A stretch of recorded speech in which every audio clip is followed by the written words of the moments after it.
Keir Starmer, I'm asking you to leave now, because otherwise I'll name you. I'm not having it, and I've warned you before. It's the same people. Breaking, the Prime Minister of the United Kingdom just got physically escorted out of Parliament, and it was caught on camera. This wasn't a protest, it wasn't a security threat, it was something far worse, a complete loss of control at the heart of British democracy. It started during a routine immigration debate. The chamber was tense, packed, restless. Nigel Farage stood to speak. No theatrics, no shouting, just cold, surgical criticism of Labour's border failures. He spoke of broken promises, uncontrolled crossings, and communities paying the price. The words landed like punches. MPs shifted in their seats, cameras zoomed in, and that's when you could feel it. The tension wasn't just political anymore, it was personal. And then Keir Starmer snapped.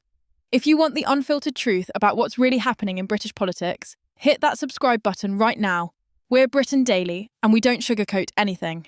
The Prime Minister rose, but not with a rebuttal, not with policy, with rage. His voice cracked, his face flushed red. He didn't challenge Farage's argument, he attacked the man personally, accused him of betraying Britain, of poisoning the debate, of undermining democracy itself. Gasps echoed through the chamber. The Speaker intervened immediately. Order, order in the House. Starmer ignored him. The Speaker stood, his voice louder. I'm asking you to resume your seat, Prime Minister. Starmer kept going. His words grew more aggressive, more personal. MPs froze. This wasn't debate anymore. This was something breaking in real time. The Speaker invoked Standing Order 43, a rule so rarely used that most MPs had never seen it deployed. A rule reserved for serious disorder.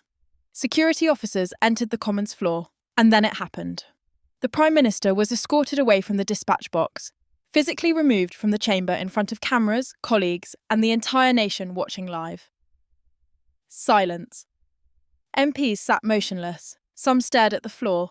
Others covered their mouths. The green benches that had witnessed centuries of debate suddenly felt like the scene of a constitutional earthquake. Meanwhile, Nigel Farage sat expressionless. He hadn't raised his voice once, hadn't broken a single rule. The contrast was devastating. The footage hit social media before Starmer even left the building. Raw video, no edits, no commentary, just the Prime Minister losing control and being removed from the House of Commons. People thought it was fake at first. It couldn't be real. Prime Ministers don't get escorted out of Parliament. But it was real. Every major broadcaster confirmed it. The BBC ran it. Sky News replayed it on loop. International outlets picked it up within the hour. And with every replay, the damage grew deeper.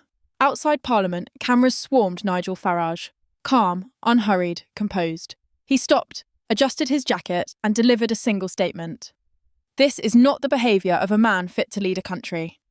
9 words. That was all he needed. Inside Downing Street, panic. Senior aides went silent. Ministers stopped answering calls. Press officers scrambled to draft statements but kept delaying them. The Prime Minister's team was paralysed. And the longer the silence stretched, the worse it became. Then the leaks started. Anonymous sources inside Labour began speaking to journalists. Tensions had been building for weeks.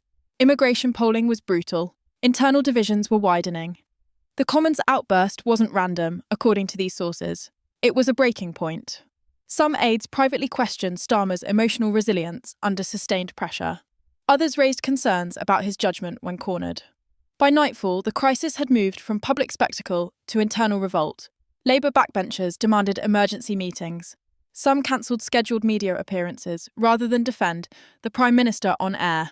A small but growing group of MPs started asking questions about the rules for triggering a leadership challenge. Not publicly, not yet. But the conversations were happening. Polling firms moved fast. Overnight surveys revealed a sharp drop in public confidence. Not just in Labour, in Keir Starmer personally. Voters weren't debating immigration policy anymore. They were questioning whether the man leading the country could handle the pressure of the job. Focus groups used words like unhinged, weak, and unstable. These weren't partisan attacks. These were ordinary voters, many who had voted Labour months earlier, expressing genuine concern. Political analysts replayed the footage frame by frame. They pointed out the exact moment his composure broke, the flush spreading across his face, the ignored warnings from the Speaker. And commentators kept asking the same question. If this is how he reacts to criticism from Nigel Farage, how does he handle a real international crisis? Nobody in Downing Street wanted to answer that. By the next morning, the pressure had intensified into something structural. Reports emerged of resignations from junior advisory roles. People working in the background, away from cameras, quietly stepping aside. Those resignations sent a clear signal. The ship was taking on water. Labour's internal messaging descended into chaos. Conflicting instructions, delayed responses. Regional offices didn't know what to say. MPs didn't know how to respond to constituents. The party machine was coming apart. And through it all, no clear explanation, no apology, no reassurance, just silence. And in politics, silence after spectacle means one thing: loss of control. Opposition parties seized the moment. Conservative MPs spoke about a breakdown in authority. Reform UK framed it as proof the elite couldn't handle pressure. Even neutral analysts began using words rarely associated with a sitting Prime Minister. Unravelling, isolated, cornered. The question dominating Westminster had changed. It was no longer what happened in the chamber. It was what happens next. Because governments survive scandals, they survive policy failures, they even survive rebellions. But a Prime Minister publicly losing control and being physically removed from the heart of British democracy, that's different. That becomes permanent. That becomes their defining image. By the second morning, the crisis had hardened into what MPs were calling structural damage. Emergency meetings stretched through the night. Senior Labour figures demanded explanations that leadership couldn't provide. Cabinet members who had publicly defended Starmer days earlier now avoided cameras entirely. The internal math was being done quietly. How many letters of no confidence had been submitted? How many more were needed? Who could realistically replace him? Reports emerged that several MPs had privately submitted letters of concern to party whips. Others were making careful inquiries about the precise rules for triggering a formal leadership challenge. Labour wasn't just shaken, it was actively splintering. The public reaction amplified every crack. Phone-in shows were flooded with calls from angry, confused voters. Social media sentiment turned sharply negative, and they weren't criticising policy. They were questioning something more fundamental: character, judgment, temperament. The same phrase kept appearing everywhere. He doesn't look like a Prime Minister. That phrase captured something polls couldn't measure: a visceral loss of confidence in the person, not just the party. Political scientists noted the symbolism was catastrophic. British politics is built on centuries of tradition. Restraint, composure, ritual. A Prime Minister being escorted out shatters that illusion instantly, and authority, once cracked in public, is nearly impossible to repair. Meanwhile, Nigel Farage maintained an almost eerie silence. No interviews, no gloating tweets, no victory laps. He simply allowed the footage to circulate untouched.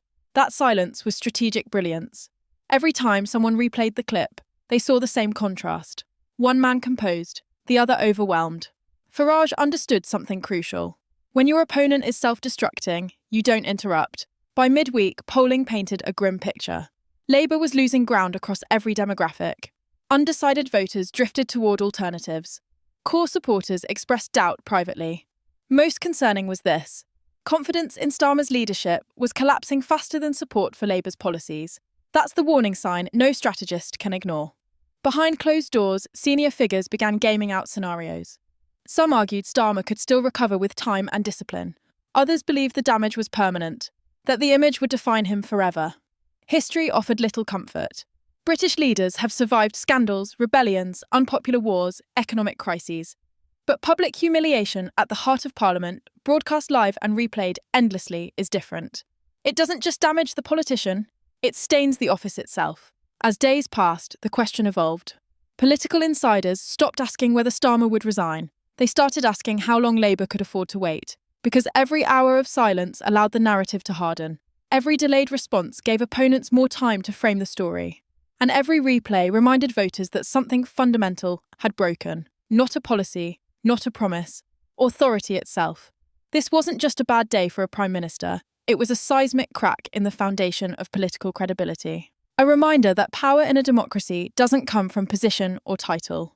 It comes from composure, credibility, and the public's willingness to believe you can handle the job. And once those are lost in full public view, once the mask of control slips on live television, they're almost impossible to reclaim. Westminster will eventually move on. The news cycle always does. Another scandal will emerge. Another crisis will dominate headlines. But this moment won't fade. Because somewhere between the ignored warnings, the raised voice, the Speaker's invocation of Standing Order 43, and those security officers stepping onto the green benches, a line was crossed that can't be uncrossed. Keir Starmer's premiership will forever be divided into two parts, before that moment and after. The footage will appear in every future attack ad, every opposition speech, every difficult moment for the rest of his time in office. It's the image that will define his leadership, whether he survives this crisis or not. And for British politics itself, the damage goes deeper. This moment revealed something voters rarely see: the fragility behind the facade, the human breaking point beneath the political armour. It reminded everyone that democracy isn't just about policies and votes, it's about trust. And trust, once shattered in such a public and visceral way, takes years to rebuild, if it can be rebuilt at all. The question now isn't just about Keir Starmer's future. It's about what kind of leader Britain needs. What kind of temperament can survive the pressure of modern politics? What kind of person can stand in that chamber, face criticism, and remain composed? Because if the Prime Minister can't handle Nigel Farage on a Tuesday afternoon, how does he handle real crisis? How does he handle international threats, economic collapse, or national emergencies? Those are the questions millions of voters are asking right now, and Labour doesn't have good answers. So here's what I want to know. Does Starmer survive this? Does Labour hold together or fracture? Does Nigel Farage just sit back and watch it burn? Drop your prediction in the comments below. And if you want to stay ahead of every political earthquake before it hits the mainstream news, subscribe to Britain Daily and turn on notifications, because this story is far from over. This is Britain Daily. The truth unfiltered. We'll see you in the next one.